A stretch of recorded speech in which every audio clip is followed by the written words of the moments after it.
I was just like, I just need you to look at me though and recognize that everything is still so like it's gonna make me cry thinking about it. Like everything is still so different from me and is going to be for such a long time.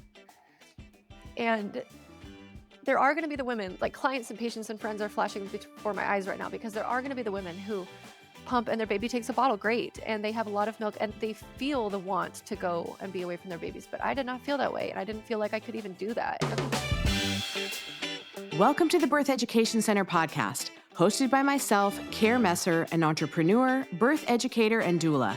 My team and I want to help you discover your options in birth and postpartum, how to find your voice, and how to use that voice to navigate our maternal healthcare system. You and your baby are not just a number. This information includes doulas too. Now let's get started. Welcome back, everybody. This is part 2 with Dr. Morgan, and today we're going to cover all the postpartum stuff that I, as an educator, don't ever get to in class, because I can tell you get a therapist, I can tell you go to pelvic floor before you have a baby, and how we've recovered over millions of years. But I'm focused on the birth, the vagina, and C-section prep, if that's what we're doing. So I want to have her back to talk about all the stuff that nobody talks about. So welcome back, Morgan. Thanks for coming and putting up with me and my questions. It's my favorite thing to talk to you, Care.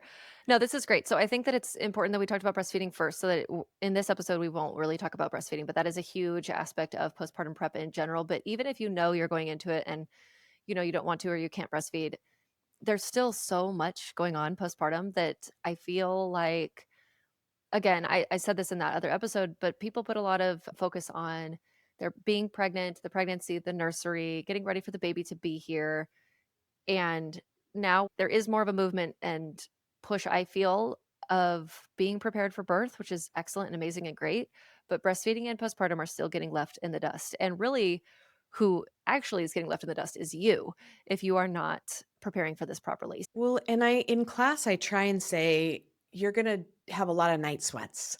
The hormones are going to be shifting. Your body odor is going to be horrible. You're going to lose hair. Besides losing sleep, you're going to lose communication skills because your frontal cortex is going to be shot.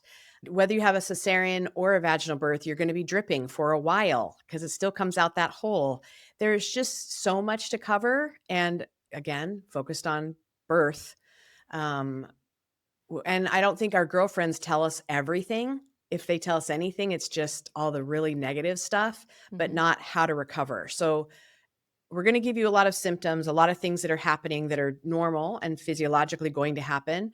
But then I want Morgan to get into how do we set ourselves up for success and who we need to bring in as far as experts and support to fully recover well, especially if we're going to have another baby. Yes, exactly. Okay, so you might expect to have some postpartum bleeding and you might expect that, it'll be interesting in your body, feeling like Interesting. there's I like that word. It might be interesting in your body. yes. You might feel a little bit foreign in your body and then dressing your postpartum body and blah, blah, blah, blah, blah, blah. And these are all good things to know and to think about, but there is so many little experiences that, again, yeah, like you said, nobody talks about. So some very normal things. First of all, what is postpartum? Postpartum is this time period where it there is a longer branch of the time period, but what we're talking about in this podcast is really like the immediate, maybe the first 3 or 4 weeks or something. But we'll dabble in some stuff that's going on a little bit later on down the line too. But immediately when your baby comes out, you are in this very different state hormonally right out the gate. And so there's going to be different things that you're going to experience because of that. And if you are breastfeeding, you're switching now from pregnancy physiology into lactational physiology. If you are not breastfeeding, you're switching from pregnancy physiology into trying to find your kind of like a regular normal physiology. But either way, there is this gigantic hormone drop. And in that, there will be weird things that happen that maybe nobody says. Yes, the smell of postpartum, the body odor, the vaginal odor, even if you have a cesarean, you will still be bleeding through your vagina. You will be having like a very heavy flow. And in the first couple of days, there can be large clots. So your midwife or your provider will give the information of this is the size that's okay, this is the size that's not okay. But there's a lot of blood and it tapers off though. It changes and it goes through these different phases. Some people are going to have a lot of bright red, like period blood, and darker red for a couple of weeks before it starts to taper off. And some people are only going to have that for a couple of days and it'll begin to taper off. It's really unique, it's really individual. I would say expect as a good just ballpark, expect for you're gonna be bleeding pretty good for about 2 weeks, and then there will be a taper. Some people are gonna bleed for 5 or 6, but I also think that there's maybe something outside of the realm of normal as we're getting into those later on weeks because our vaginal blood can be a bit of an indicator of how much extra physical energy that we're expending that we shouldn't be. So, like, if you have the experience where you're really good at staying in the bed and resting for the first 10 days, and then you start to get up more, and your bleeding had tapered, or it was going through those phases of being a little bit pinker, and then it almost becomes this like yellow. It's like a little bit mucusy. It almost looks like a discharge, but there's still too much of it to be just discharge. That's all very normal. There's different phases of lochia or locha, however you want to call it, is the postpartum bleeding. But then if you get like a resurgence of bright red blood, that is your body's way of telling you that you're doing too much. Too and it happens, everything tapers off, and that's a call I get. "I just started bleeding again," and I'm like, "What'd you do?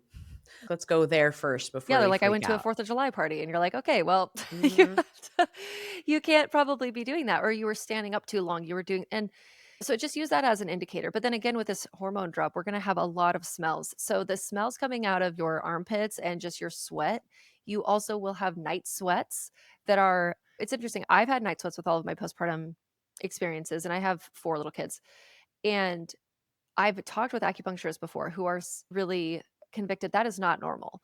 There should not be postpartum night sweats. And I'm like, well, dang, that's happening then left and right and center to everybody that I know. And so I don't really know if I agree or disagree. I feel like there is a quote unquote like normal period of time where we can have these night sweats and be very smelly in our postpartum for a couple of weeks. We're also trying to get rid of a lot of that blood volume, so night sweats make sense to me because how else are we gonna get rid of all we can pee some of it out, but it's all coming out of our system at some point, which is why you S- keep fresh sheets close to your bed because 'cause you're gonna wanna change them often. Yeah, sweating a lot. And so then it just has a particular kind of smell. And your vagina can also have a particular kind of smell. And if you're wearing postpartum underwear or diaper or something like that, make sure that you're changing it well, but just know that it's okay for it to have a certain level of smell. And this one midwife that I worked with one time said, any smell is fine as long as it doesn't smell like a dead cat.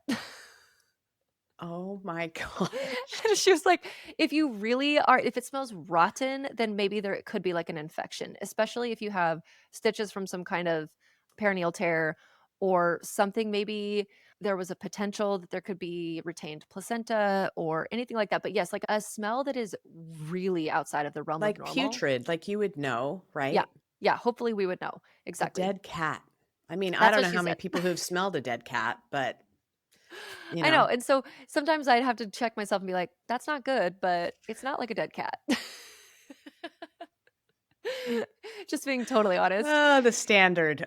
Yeah, Okay. exactly. And so all of that is fine. And there's also because of these hormone shifts, mental emotional shift that is not necessarily postpartum depression. Baby blues are something that we hear about, and they are more acute and closer to the birth. And And they are, short-lived. yes, they're short lived. They're not as intense as like a postpartum depression, and they seem to fluctuate. It's almost more just like moodiness in general. Like you're happy, and then you're sad, and then you're crying, and then maybe you're crying because you're happy, and you're just like feeling a little bit rocked by your emotions. You're going on this roller coaster. And baby blues should taper off by about 2 weeks. Something being longer standing, more intense, more downy, less ups, more just down, or anxiety, or sometimes the other is postpartum OCD, postpartum psychosis. There's a lot of other mental emotional. Intrusive thoughts that don't go away. Yes, intrusive thoughts that don't go away. Exactly. We need that's I'm glad you mentioned that. We all need to normalize the a certain level of intrusive thoughts because we are mothers now and we have this baby outside of us that's holy crap. So a lot of things you might not have ever thought of, you're starting to have anxieties and worries about. And that I think to a certain extent again is normal. But it's been important to share these sorts of thoughts, like, with your friends, your family, your partner, because they can help to say, "Okay, yeah, I that sounds about normal." But there's other thoughts that may not be normal. Like, one time I had this friend who was telling me about her postpartum intrusive thoughts that were definitely in the realm of postpartum anxiety, where she wouldn't stand next to a window while holding her baby in case something fell out of an airplane and then, like, accidentally got crushed in through her window and hurt her and her baby. Like, it was a very specific, very unlikely, very intense. She would, and it changed the way she was like living her day-to-day life. Like, she Like, would not go near very people. unlikely. Something falling from an airplane and then crashing through a window. Yes, it was so Yeah. specific. It almost made me wanna do some sort of a homeopathic a look up for a homeopathic for her because that's such a specific and intense symptom. And she would have visions and stuff. So I've had postpartum anxiety one time, and I would also have very clear visions sometimes. Like I would be convinced one time I got ice cream with a girlfriend and I was pushing my baby in the stroller, and there was somebody walking up on the sidewalk, like a small group of people, like 2 or 3 people, like a man and 2 women or something. And they were walking up on the sidewalk that they were gonna pass me. And I was convinced 100%. I prepared my body. I, like, tensed up my abs. I thought I was gonna get stabbed. I don't know why. I was Wow. like, "Oh, I'm gonna here it goes." And as they walked by me and then I didn't get stabbed, I was like, "Oh, okay." Or one time I was driving in downtown San Diego and there was a plane coming over because their airport's right there. But I saw this entire vision, and it just happened so quickly.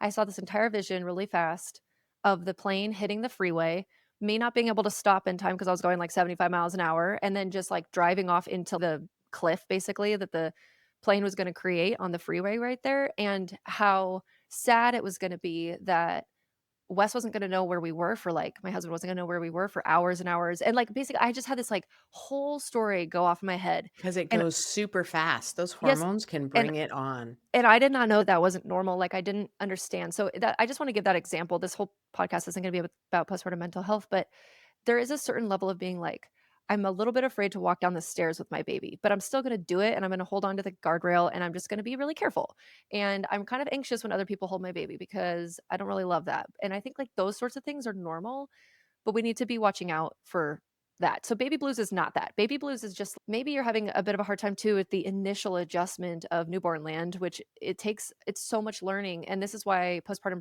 preparation is so important because when you have a base level of education about these topics, you're not so overwhelmed by them when they're happening in real time. Like when you are troubleshooting or when you're cluster feeding or when your baby is crying, you have some tools like whether it's like the 5 S's, like the soothe and swaddle and shush and shake and lay them on their side or whatever it is, not shake, but like Just sway. gonna say, wow, that's a new one. Let's not put that in Sway. that little 5 S's. No, we sway the baby gently. But to have some tools so you're not, like, freaking out is really important. Just Oh, like go we ahead. said in the last episode, your partner needs to know all of these because they're compartmentalizing things in a different way. And I thought of something too. I can also put a checklist in from Postpartum Health Alliance for partners that they can scan where you're at from the sidelines of for postpartum depression. That's different than baby blues because they have a really good checklist. So I will link that in the show notes.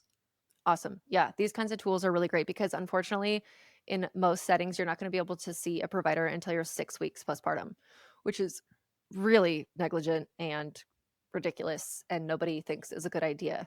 Hopefully, if you do have a birth center or home birth midwife, they're doing more frequent checks on you, but it's still postpartum is just such a dynamic time. There's so many questions, there's so many things that can arise, and if you can have more support we'll talk more about the support later, but just know that what is happening out there, the standard of care is so severely lacking. It's not sufficient. So don't go into this if you're pregnant right now or you're planning on it. Don't go into this thinking, oh, they got me. It's okay. Oh, this is what every woman's getting. So it must be normal. It must be fine. It must be okay. No, it's not. Nobody is thriving in this scenario. They're just not talking about it and they're just in survival mode. And so you're not going to see them until they're a little bit further on postpartum. And then they're going to be like, everything's great because they're obsessed with their babies and it's great. But like those can be really dark weeks if we don't understand what's happening.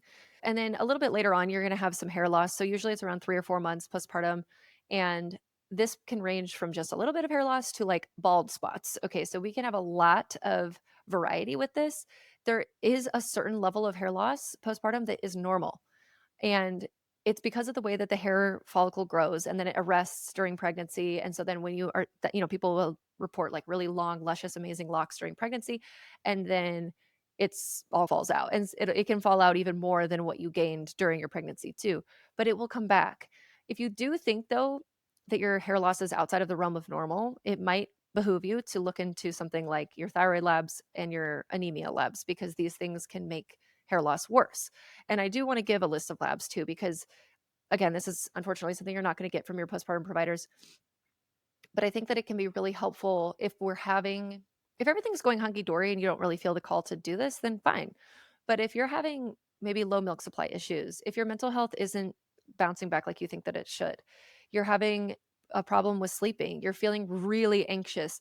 So the postpartum physiology is historically seen as this amazing opportunity for the body to heal from deep, maybe traumas, triggers, epigenetic predispositions if we are supported and if we are cared for. So that is how a lot of the very ancient and traditional indigenous cultures have viewed postpartum health. It's deeply seated in that sort of concept of caring for the woman for 40 days, doing everything for her, feeding her these very specific foods and Keeping her warm. yes, keeping her warm. And we'll talk about some of these other tenets in a moment. But if we don't do that, which is happening a lot of the time, and then also maybe we have an even more stressful experience, whether it's from birth trauma or we are having a lot of problems postpartum and it's very stressful.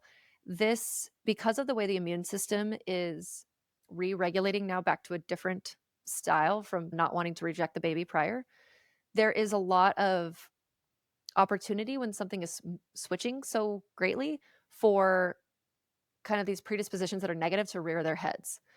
And so postpartum autoimmune diseases are something that hardly anybody talks about. But if you had in your predisposition of your genetics, maybe there's Hashimoto's and there's psoriatic arthritis and rheumatoid arthritis and whatever in your family history, but you hadn't had the expression yet. Now, if there's this very big, hard event, maybe there was a surgery, there's medications, all these things we know can be triggers. This is kind of like the functional medicine concept of like your timeline of your life, right? Then now you're 4, 5, 6, 7, 8 weeks postpartum, and you're starting to have these symptoms that you've never had before.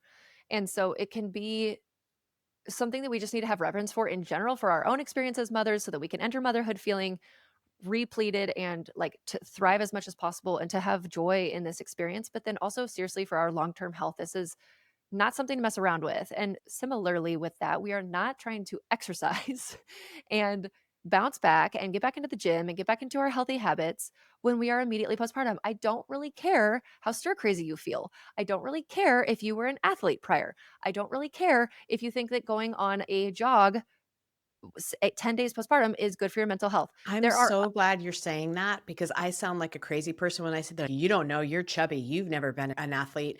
And I'm like, but I do know what can happen to you as you're jogging. I know it can fall out.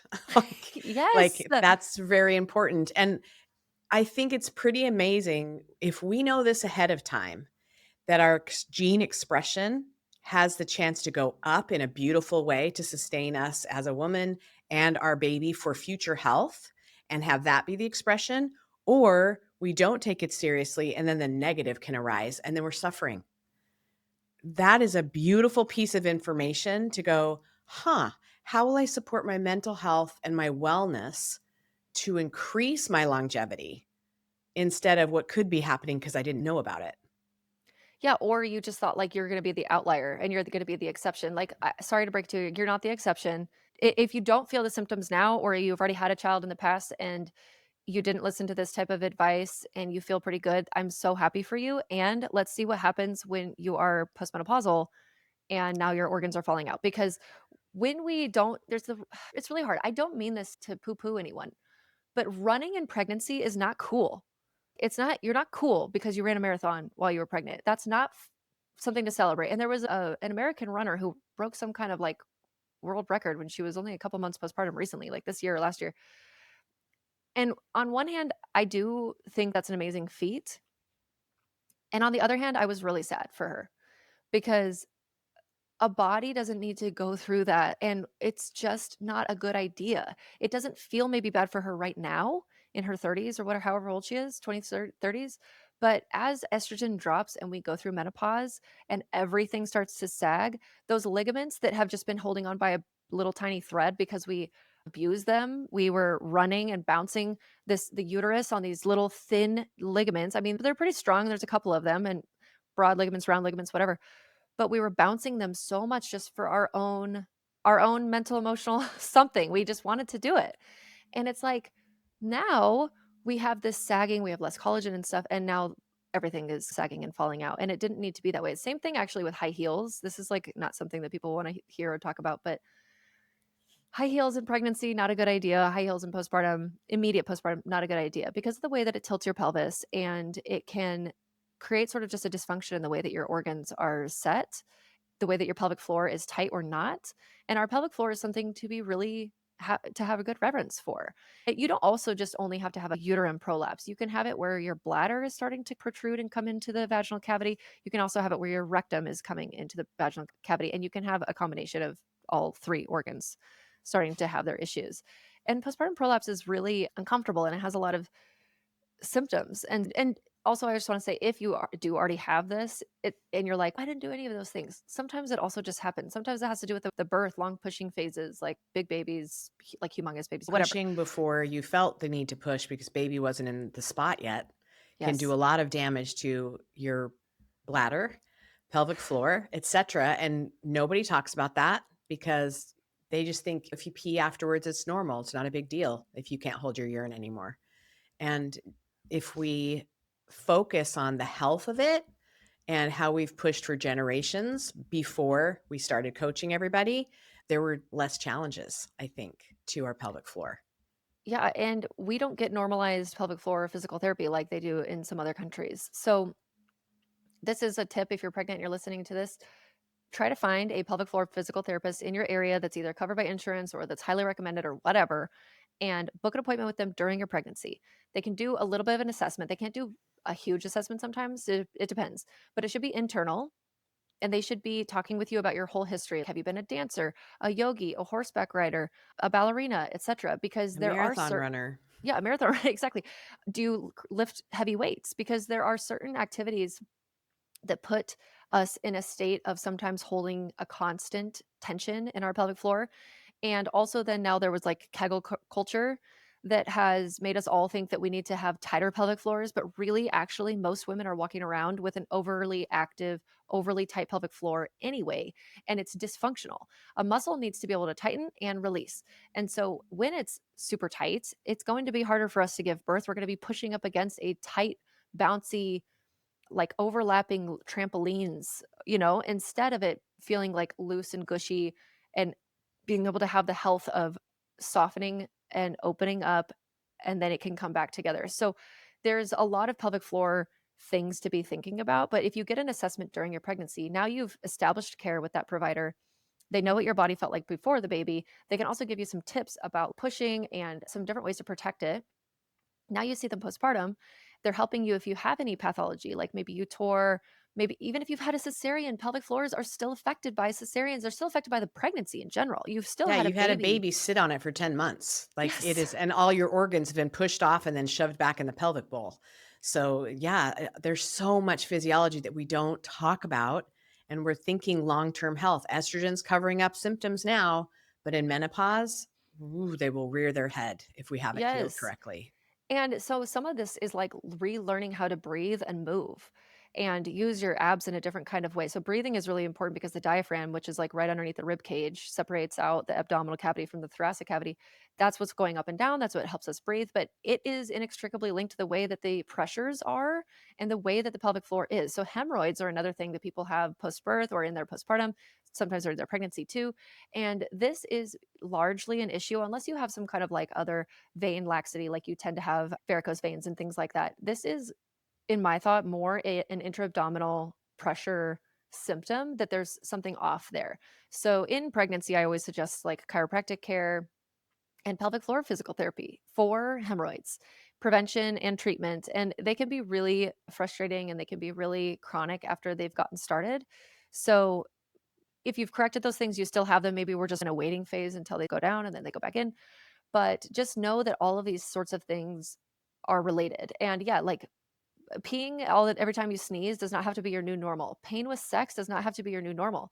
Sometimes in your postpartum, if you've been having pain with sex, so maybe this is later on, like you're 6, 9 months postpartum, and it still doesn't feel good, penetrative sex, and your physical therapist will go in and find like a knot literally in your vaginal canal, the way that you can have in your shoulder, and she'll just hold it like a trigger point. She'll just put some pressure there. You'll feel it's intense. It melts away. You breathe through it.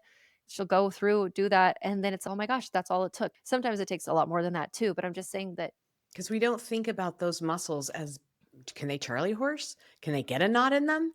yep. But they've just done a lot of stuff. Yeah, they can.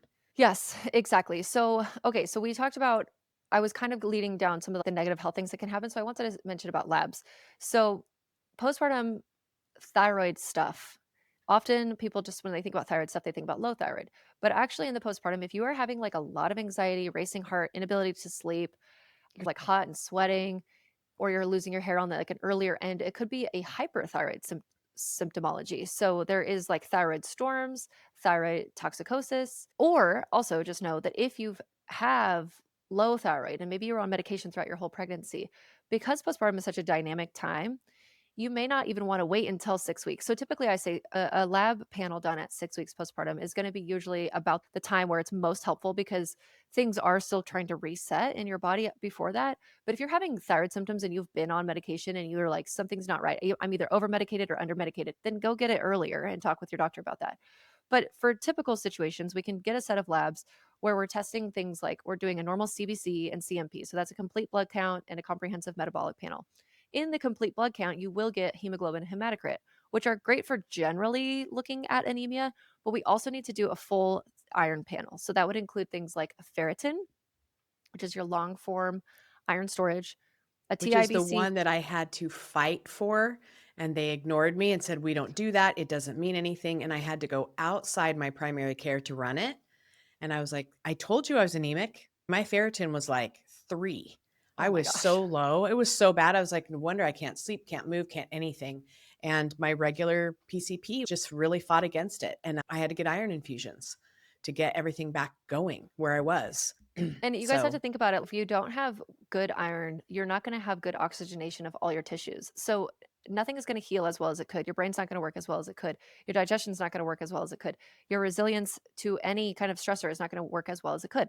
So it's very important. And it also isn't uncommon to lose a good amount of blood during birth. And so you may not have been anemic prior, but then now you are. And it's like, okay, some people are going to just act like they're anemic and they're going to really be working well on their nutrition. They're going to keep taking their supplements. They're going to even be starting to take an iron now, maybe when they weren't, or they're going to continue to take their iron that they were, whatever. Cool. But some people need to see the lab. They need to see the number and be like, okay, this explains it. Also, anemia, because of what I just talked about with oxygen, is one of the causes of an unusually low milk supply where you're like, this doesn't make any sense. This baby has a good latch and da da da da da. They've assessed for all the other things, but it's just like mom's not making enough. And it's like, why?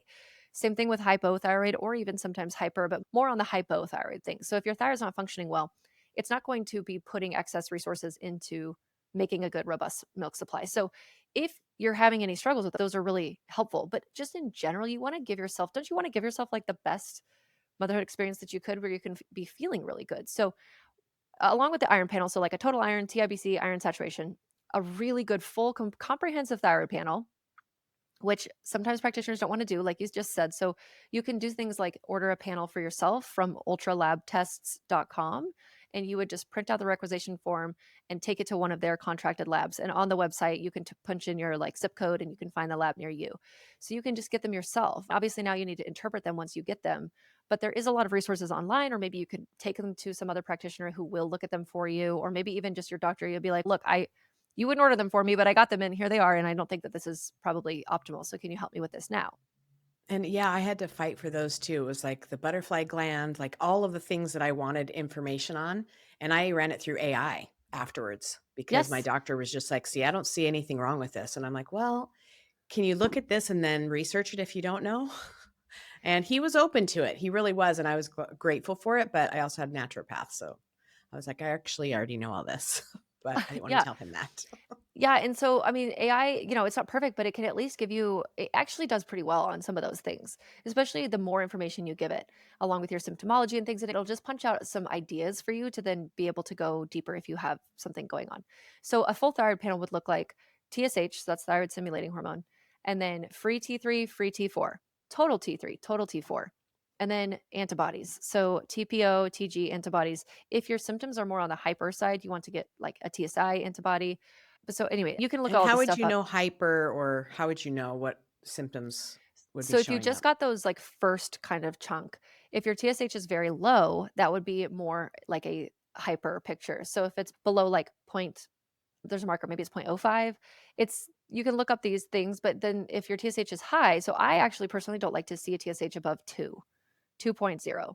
But the conventional marker is going to say 5 and above is hypothyroid. So all those people that are between 2 and 5, so maybe their TSH is 3.6 or it's 4.2, something like that. They're gonna be like, "You're fine." That is not fine. We need to look at the free and total fractions too, but that is not good medicine to just let somebody rock out with that under functioning level of thyroid because they're not gonna feel good. And then also just know, because I mentioned earlier, it's dynamic, that if there's something a little bit funky, but you're like, I don't know if I need to like medicate or what's going on with this, wait another month, run it again and see. And it might have normalized because there is a lot happening and your body is trying its hardest. But there's a lot of things we can do to support it too.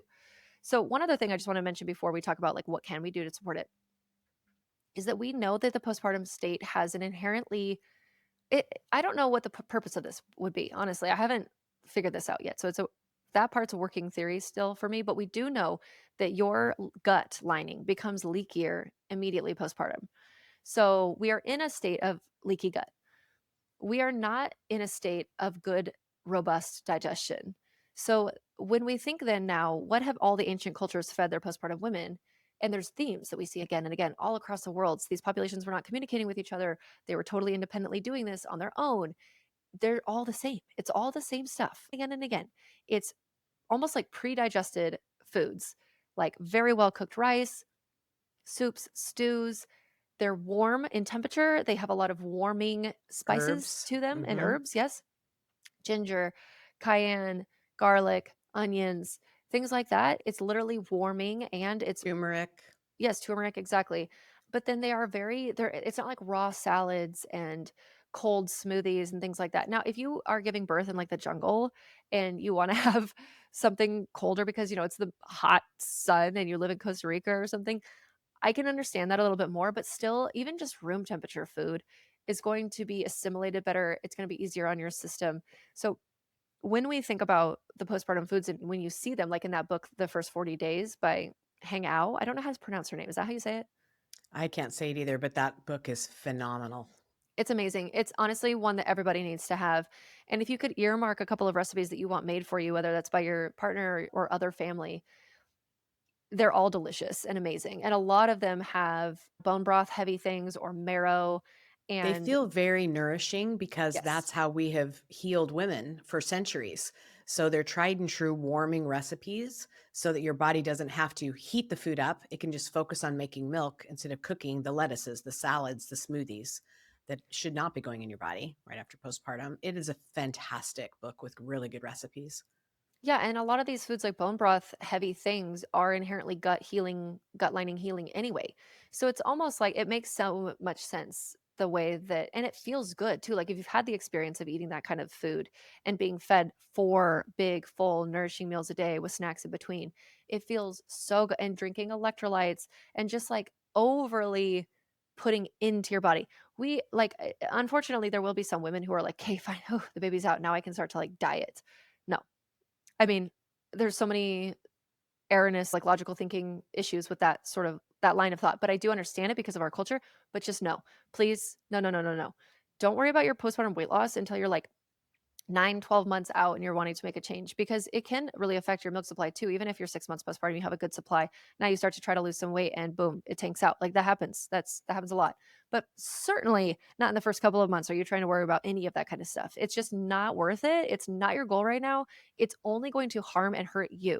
You might think that you look better or whatever, but your body is not in a place right now to be putting itself into a caloric deficit. It's trying to heal from birth no matter how smooth and easy your birth went. It's trying to make milk for your baby unless you're not doing that. It's still healing Still and trying you're to recalibrate and balance and get your ligaments back in order. There's so much going on internally for healing that we don't talk about, know about, or give credit to. yeah, your whole cardiovascular system rewires when you're pregnant and it has to go back then. But when somebody gets like a major surgery, they have a knee replacement, people have good expectations for what that person's going to be able to do and not do, and they don't shame them and they take care of them, they rally around them. But when people have babies, it's just like, okay, like see you at the park on Tuesday. It's like, no, no, what?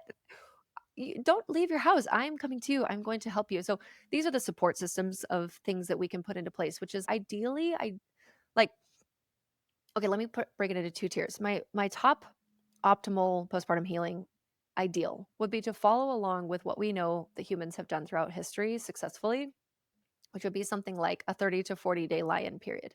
I fully understand that in modern day culture, and American culture specifically, is almost unachievable for lots of different reasons. And no one understands what a lie-in period is. It's literally laying down, holding your baby, having somebody else feed you, take care of you, bathe you, do body work on you. Like there's a lot to an actual functioning lie-in period. Yes, and there are postpartum workers who or postpartum healthcare workers who will come to your house and they will belly bind and they will do abhyanga massage, which is like with a warm oil. It's an Ayurvedic technique. They will you can have a chiropractor come to your house. You can have a massage therapist come to your house. And these things feel really bougie, and I understand that the finances are not going to be there for everybody. But we can frame shift our mind. It's so consumer culture of us to want to have this like really beautiful, perfect nursery that the baby's literally not even going to sleep in, maybe ever, but certainly not in the beginning. If we can have actually newborns don't need very much at all. They basically just need somewhere safe to sleep, which could just be in the bed with you, free. Okay. They need some clothes and diapers and wipes, and they need a food source.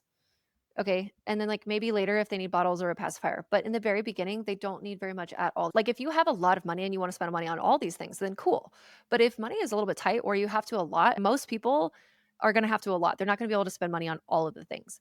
So, just really hear me that babies don't need very much, and in the end of the day, you're not gonna care. What you will care about is if you could have the doula for your birth because you saved up for that or you allotted the money for that, and The then what you will childbirth really classes.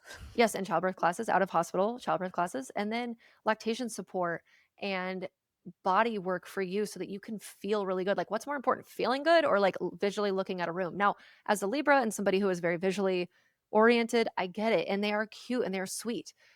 So if you have the funds for all of it, cool.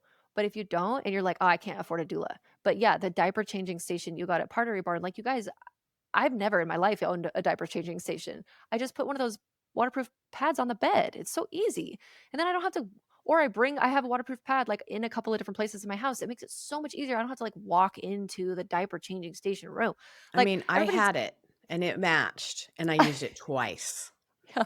I changed on the floor, I changed on the couch, I changed on the bed, I changed on the grass.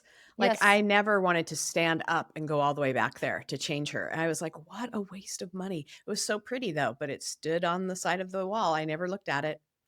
Right. And people, some people are gonna be like, oh, I love mine. It's okay. Then get it off Marketplace. Get your like glider off of Marketplace or Craigslist or something. There's a lot of ways to make this not as expensive as the big baby wants it to be. Babies are us or no, bye bye baby. That store is one of the most insane places I've ever been in my entire life. Bye bye baby. If you guys don't have one in your city, I'm Be sorry because you grateful. should yeah, you should go in though just to be like, wow, this is it's a sickness. Consumerism is a true sickness and they will play on all your fears and they will play on everything. I could make a very pared down realistic list of what a baby needs and it would probably have 10 things on it total.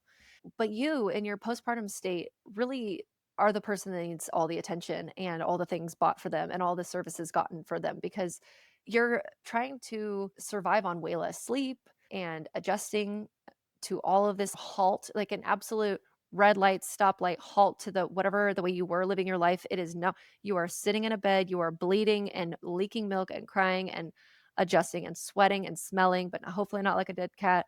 And you're doing all kinds of different things. And there's just a lot of change that can be supported to blunt that transition so it doesn't feel so harsh and heavy and to support you so that our overall experience feels good.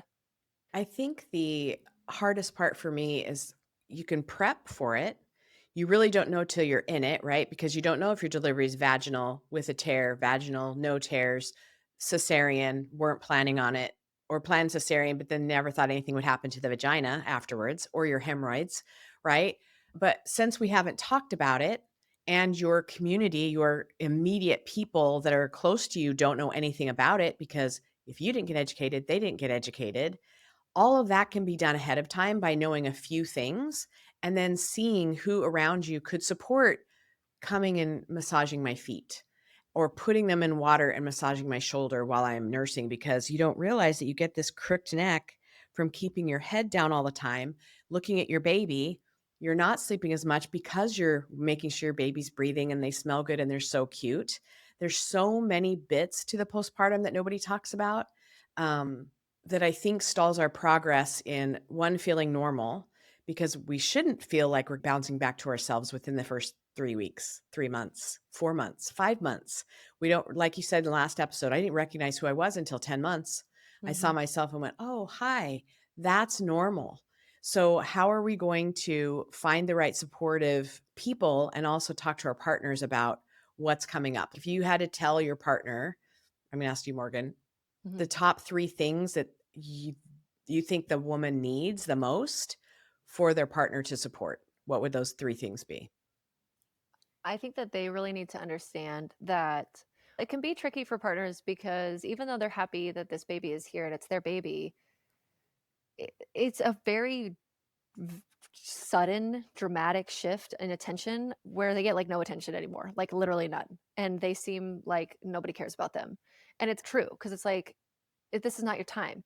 The way that my husband words it, and we have a podcast on our Healthy as a Mother podcast where I'm interviewing him and he's talking about the way his mindset is because it's really unique but it's helpful. He's like, this is my character role right now.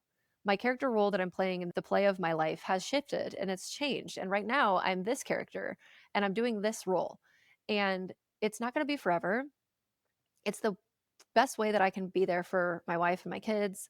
And there's honor in that, like, just in and of itself. So I think having them at least have a few minutes of conversation about that during your pregnancy, hopefully like hours and multiple conversations and just expressing fears and worries, like, what are you worried about? How can I support you through that? Understanding your partner's like love language too, so that when you do start to get a little bit more bandwidth to give back to them, you can do it in a really heavy hitting, like impactful way because you're not going to have very much bandwidth for that for a long time and that's okay and normal. But if you can make them feel really appreciated in a way that matters to them, then that's really good. So I think the partners need to wrap their minds around the idea that they are really like chefs and shuttling food back and forth to you, taking new plates, grabbing your water bottle, filling it back up, putting electrolytes in it, make it reminding you to take your supplements. Those sorts of things I think are And I amazing. think the reality of we are not having sex at 6 weeks. Yes, no one is having sex at 6 weeks. Very few people. Like there is a Very couple, few. but it's just I would say 3 months, 4 months, 5 months is much more common, and part of that is breastfeeding physiology if you are, because we have to think about it evolutionarily, adaptively. When you are breastfeeding a baby, not for everybody, not and I'm one of those people that this is not true of, where you're probably not gonna have your period back, but I've got my period back now at 7 weeks twice, and then at 12 weeks once, and then at 6 months once. So rude. Breastfeeding a baby around the clock, got my period back. So rude. But most people are not gonna be fertile when they're breastfeeding, and that's purposeful.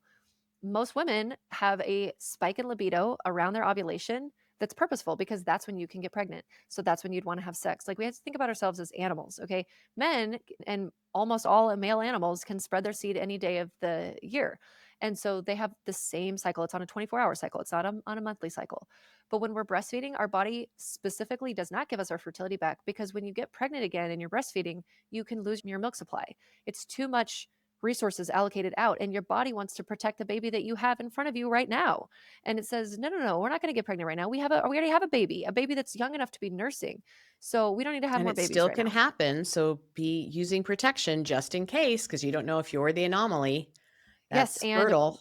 what's going to happen before you see blood if you're like, oh, I haven't had my period yet? Okay, cool, but you're going to drop that egg about 2 weeks before you see blood, and you don't ever know when that's coming. Even if you're temperature tracking, some really attuned temperature trackers can see that they're like, oh, I think I just ovulated, but you have to be looking at that chart with a very detailed eye. So in general, if you do not want to be getting pregnant postpartum, you need to be using like a condom or some sort of other protective measure.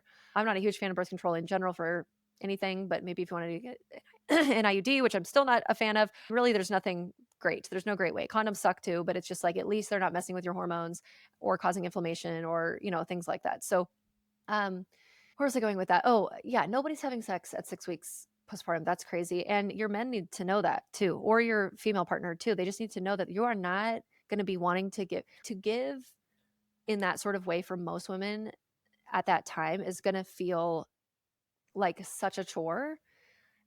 Not all, and some people, great, cool, that's awesome. If you feel really like you want to, you feel really connected, that's how you connect, you're a physical touch type person. Know that there is other ways to have intimacy and get that physical touch without it being penetrative sex. But then also, whatever's going on with your vagina, even if you had a cesarean, and body changes and insecurity and feeling, and by the way, your belly is not going to go flat when that baby comes out. Like, it doesn't happen. There's still a humongous uterus in there, which will quickly go back down, but all of your organs are out of whack. Your abs have stretched back out. Everything, you've gained more weight, as you should, so that you can turn that fat into breast milk. It's just not the time for a lot of people, and it's okay. Maybe, if you feel like the need to, or the wish and want to help them out with some things, you can do that. We all know But how to take care of our partners. We yes, don't however you yeah, wanna do that could that, be a podcast episode if you really wanted to do an we could dive explicit in. one. But Yeah. also, I think that they need to just understand that, like, wrap their minds around at least 3 months of them not being even a conversation, because that would be very normal. And I And I then will link that episode because it was really good, yeah. and I think it's good for partners to hear a guy, "I'm on baby 4, and here's my role," right? And I like the main character role idea Mhm. because it does give it's not forever because everything postpartum is temporary, but right now, my goal is to support my family.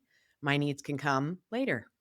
And it's just like you are in a different role right now too. Like, you're not gonna be the one you're not working right now. Like, you're not in your working role. You're not in your, "Oh, yeah, I'm working out 5 days a week and taking the dogs for a walk, and I'm meeting my friends for pickleball and blah, blah, blah." You're not doing that right now. That's not your role. Your role is, "I just had a brand new baby, and everything has changed on a dime," and they need to have that same kind of concept too of what's going on. And if they have any really negative behavior patterns that are gonna be affecting this, they gotta shave those off during pregnancy. So while you're pregnant, like, if they're out partying all the time, or playing video games in all hours of the night, and their circadian rhythm is super off, like, they need to know what's coming for them too, is that you gotta kinda get your shit right so that you're Yeah, not gonna be and big suffering. conversations for pregnancy that no, oh, he games when he gets home from work until 2 a.m., right? Like labor is going to kick his ass. Yeah. And then after that, who knows how long labor is? And then you've got postpartum after that. You're going to be very resentful if he's jumping back on the gaming because he's been off it for 2 weeks. Those Oh, are conversations that need to happen. yes. And there will be new stuff that comes up too, that just one thing I wanna say to the moms is, like, expect the unexpected too, in that there will be things that you can't even account for. There will be conversations that you never would have known that you needed to have, or feelings that you didn't know that you felt.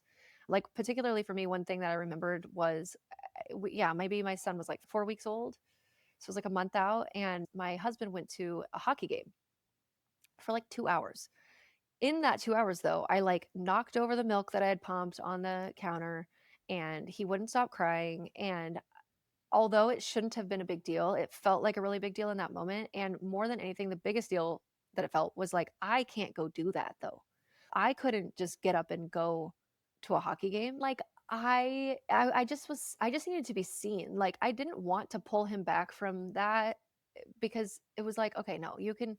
He'd been helping me, like, 24 hours, 7 days, you know what I mean, for 4 weeks, but I was just like, "I just need you to look at me, though, and recognize that everything is still so," like, it's gonna make me cry thinking about it, like, everything is still so different from me, and is going to be for such a long time.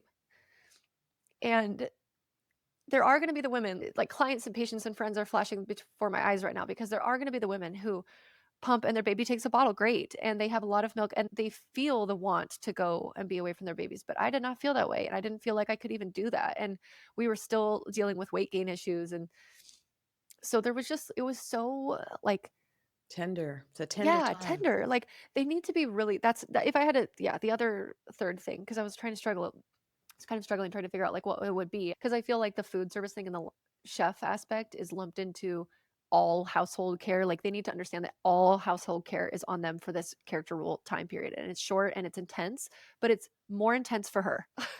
No matter how intense it feels for you, it's more intense for her. Complain to somebody else, talk to your guys, like, text your friends, whatever, but don't be thinking that she's going to be your rock right now, because you need to be her rock.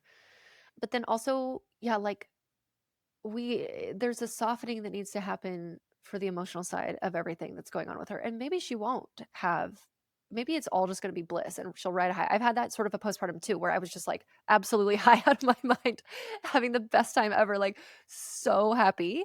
And that's great. But I guess if it's not that way and it is feeling a lot of just big existential questions and change, it's like a huge identity shift, soul shift. Like it's, and there's a beautiful purpose in that.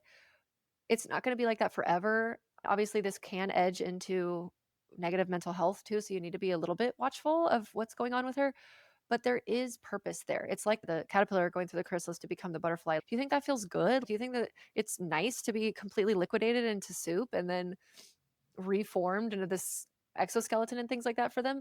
No, and she's going through that. And sometimes it's fast, sometimes it's slow, sometimes it happens in pregnancy. A lot of the time it happens, at least to some extent, in birth.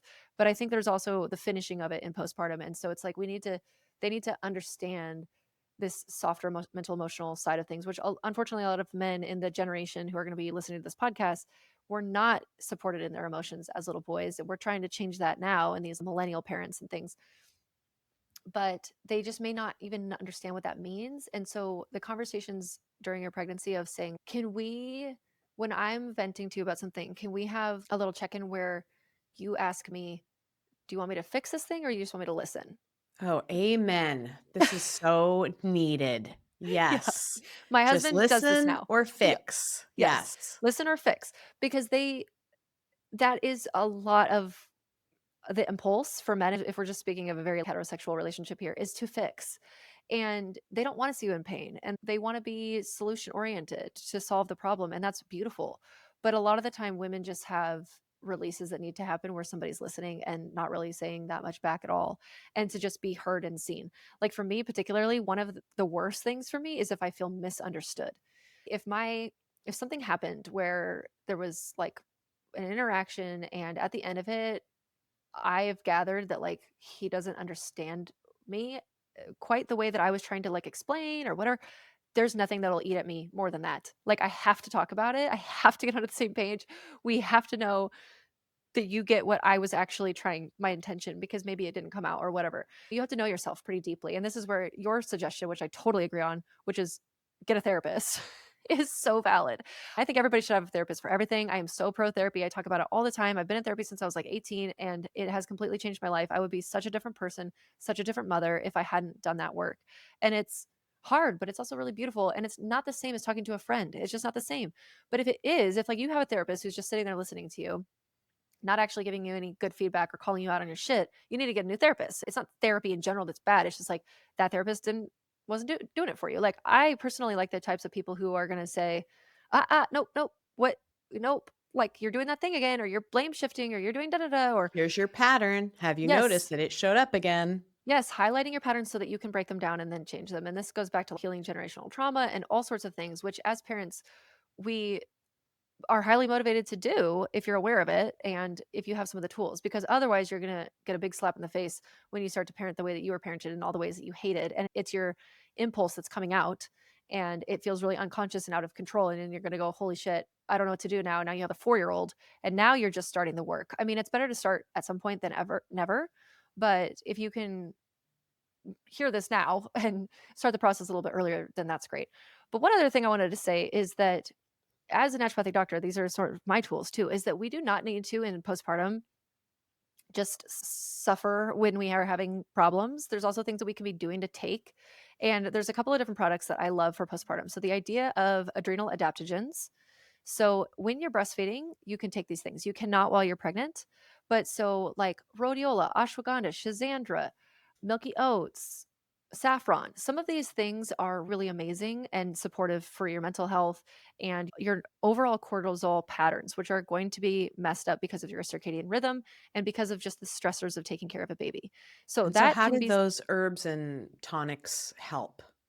yeah, they basically attenuate your cortisol response. So you need to take them in the morning. You don't take adaptogens like any time of day. So if you miss it, then you miss it and do it again the next day, or skip it for the next day. So I would always say take them in the morning time. I also really, it's sometimes an immediate effect, especially if there is something like Ashwagandha people can feel pretty immediately, saffron people feel immediately, but also some of these are they're like you're in it for the long game. Like in 3 months, you'll be feeling a lot more calm, centered, easier mood supported in these ways than maybe you would have. It can feel a lot more raw. And when your cortisol is supported, you actually sleep better. So when you have the opportunity to sleep, you can sleep better and deeper and have that restoration. Speaking of sleep, one creatine is something that has really good studies for helping attenuate and blunt the bad feelings of sleep deprivation and also helping your mental focus and acuity the next day after a bad night of sleep. So I think creatine is something to look into. There's a company called Wish Gardens that has a couple of different postpartum tinctures. One of them is called like the baby blues tincture. And then one of them, or sorry, it's called postpartum emotional baby blues.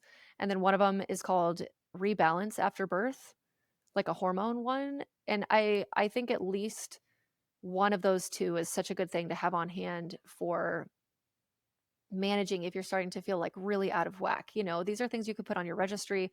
And then, oh, and actually, there's another, and we can put all these in the show notes. There's a company called Milk and Moon, I think it is what it is. And they make a postpartum tonic, like a restorative postpartum tonic that is a blend of a little bit of both of these different things, like with nutritive herbs like nettle. And it's beautiful. It tastes so good. And it's such a beautiful gift to give to somebody who's going to be postpartum or they're pregnant during their baby shower or something.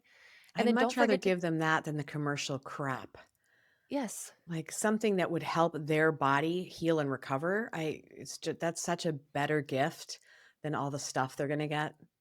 Yeah, and there is a couple of contraindications. So, you'll need to look at your medications. Like if you're on any blood pressure medications or antidepressives, things like that, you might want to look into it. Because I think at least with the postpartum emotional baby blues one, there is St. John's wort. So, look into these things, but also just don't forget to keep taking your prenatal vitamins.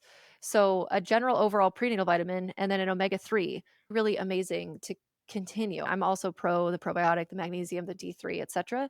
But if you had to just pare it down to like what's the bare minimum because compliance is hard when you're postpartum, those are huge. And the omega, I think, gets dropped off a lot of the time. People will be like, "Oh, I'm taking my prenatal vitamin." And it's okay, good, great. But what about your omega? Because your brain, as you mentioned earlier, has had these really big, purposeful, normal maternal changes, but also the DHA that it's taken to build a placenta, an entire nervous system, and the brain of your baby is getting pulled from your brain and your nervous system. And we need to replete that. And so also breastfeeding is a depleting on the omega side of things process. So, really good nutrition and supplements, and just know that there's a lot of help in the natural world, like even homeopathy. Sepia, for instance, SEPIA is like the classic women's remedy. And it can be really good for the woman who's like super burnt out, feeling she wants to just run away. She feels very like indifferent to her partner and is like, screw you. She feels better with exercise. She feels better outside in the sun. But then there's another remedy called nat myrrh, natrum muriaticum, where Love that one. Love yeah, it. so if yeah, and if you feel better actually kind of like in the little bit overcast gray, but some of the other similar mental emotional, then maybe that one's for you. So homeopathy is weird because it's very, very specific. There's the mental emotional symptoms, there's physical symptoms. My favorite homeopath, if you want to work with somebody, is Jill Giesinger, and her website, she's a Canadian homeopath and she works like pretty much specifically with women and mothers. That's like her MO and children. And her website is herhomeopathy.ca, like Canada. So HER and then homeopathy.ca. So there's so many resources. Even just following her Instagram account, you'll learn 100 million things. And so just know that if you go to the doctor and they're like, well, we can put you on an antidepressant, that there's a lot of other things we can do to support ourselves because maybe it's not your neurotransmitters. Maybe it's that you need more support and you could benefit from a little bit of a cortisol regulation because some of those meds are life-saving for sure, but also some of them completely miss the mark on what's actually deeper going on. Actually, most of the time, they completely miss the mark on what's the reason, the root cause. And so naturopathic medicine, as a naturopathic doctor, that's the whole thing is getting to the root cause and trying to fix that so that you have a full complete healing and you're not just band-aiding it with a pharmaceutical. Um, if there's one thing that you would want friends to know that are Mm. bringing over heavy lasagnas, big casseroles, maybe nothing at all, but they just wanna sit and hold the baby, what is the one piece of friend advice that you would want them to know of how to support this woman postpartum? The 2 things that came to mind are, 1, just don't stay too long. Even if it feels like even an hour to a postpartum woman can feel like a really long time because it just everything takes a certain level of energy out of you. And then in addition to that, keep a watchful eye on her because if this is a woman friend visiting a mom, we do just have a different ability to tap in intuitively with what's going on. And so know that there's definitely big changes going on, but potentially if you're picking up on something, then make a note in your phone to text her in 3 or 4 days again, and then text her again in like a week and just check in and be like, "Hey, how are you doing? I'm here to listen." Leave her a voice message and ask her a couple questions and respond back to her, those kinds of things. Like be like you're watchfully giving space. It's almost like a doula during birth. It's like you're watchfully giving space, but you're checking in. You're like, "Hey, okay, what's going on? Are we good?" If you think something is wrong or is maybe trending towards being wrong. But in general, yeah, I would just say that keeping the visits short, always making sure that you're asking before you come if there's something you could bring if you weren't already bringing food. Like maybe you can just stop at the store she needs, I don't know, a bottle of saline for something or contact solution or something like that. Those little things, even if most of the time probably she's going to say no, being asked feels really nice. Yeah, Bec- because it feels like you do get the permission of what if you did need something? What if you did want something? You don't just have to sit there and overnight it on Amazon. And something that my therapist, speaking of therapy too, really taught me one time was that people actually feel so honored when they're asked to help in the setting of a new baby coming around. And I think I was complaining about the idea of like, how am I going to do? I don't know. Maybe I was pregnant with my third or something when I was seeing her. And she was saying, like, ask your neighbors, ask your people to take the dog out or to do the blah blah blah blah blah and get a little schedule going because it fills them up and here inherently in human connectivity it feels good and it if you appreciate it they're going to feel appreciated. It's just this like it gives everybody wins sort of thing. So although we don't do a lot of that in our culture with our at least close friends and family where you feel comfortable with doing that, you're not putting them out. Like you don't want to think about that in your mindset. They're actually probably overjoyed to be able to contribute. they really are. And I do that when I take placenta pills. I say, "Is there anything you need?" And most of the time they say no, but sometimes they're like, "Yeah, I'm out of tea. I'm out of this. I'm out of that." And I didn't want him to run out and he's out of cereal. I'm like, I'm so happy to do that because even with Finn in a wheelchair, she's happy to get out. But I know it's one less trip that the dad has to make out to support his family. So, yeah, people are very happy to help. So please ask. Oh my gosh, once again, there's so much in this episode. Dang it. The show notes are not going to do it justice. That's all I'm going to say. And for more information on all that, and please listen to the episode that I'm going to link in here when Morgan is interviewing Wes, because it is a fantastic episode. I think that'll really help some partnerships in the future. And anything else you want to say? I think that's it. Yeah. Thanks for hosting and just getting this word out here for this because my goal is to prevent the woman from saying, I wish I had known or I just didn't know. Absolutely. That is our educational quest, I would say, more than even a goal. Yeah. All right. Thank you, everybody. And we'll see you guys next week. Thanks. Thanks for joining us today. And remember, it's your body, your choice, and finding your voice is your power. Be sure to subscribe to our YouTube channel, follow us in all the places, and go to birtheducationcenter.com for our blog and more online education classes. And we'll see you next week.